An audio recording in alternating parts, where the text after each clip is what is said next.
And I would like to start with the information about the weapons makers in Poland, in Czech Republic, that are launching or expanding programs to recruit and train new workers after the Ukraine war drove a spike in demand for their productions, wrote Reuters.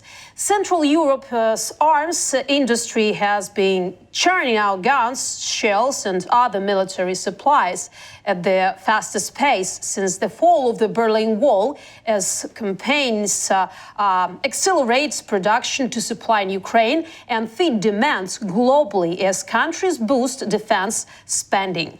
For example, ammunition and artillery shell producers STV Group agreed with the city closest to its biggest plant to build company-financed apartments for new hires, and company's chairman David Hack told Reuters.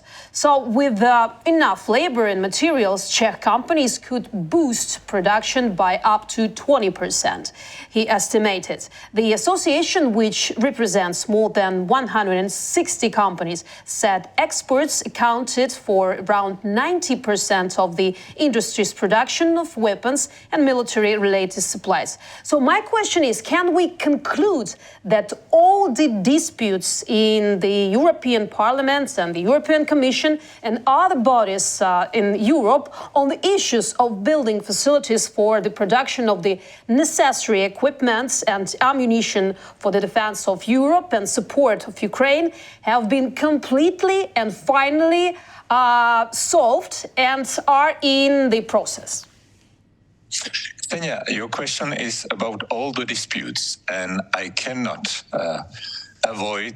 we cannot avoid some other debates in the coming weeks and months. Nevertheless, there is a wake-up call in the Europe as a whole that our chain of command or supply chain, our stores or strategic storage of ammunition or weaponry or of strategic equipment for the crisis management of our countries was really underestimated if we compare it to the experience that we have with Ukraine under attack of Russia. And this is something that we have to rethink, recreate, because we have know-how, but we have not enough of capacities of raw materials or of production line and or financial assets to boost it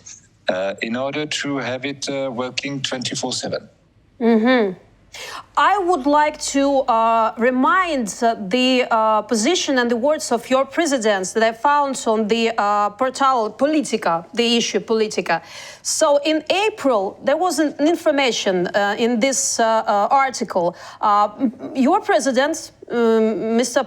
Petr Pavel, who chaired NATO's military committee from 2015 to 2018, he was using his knowledge. Now he's using his knowledge of the alliance inner working and his extensive military experience, highly unusual for a European leader, to advocate for more effective support of Ukraine and a more nuanced approach to NATO defense policy. In which way?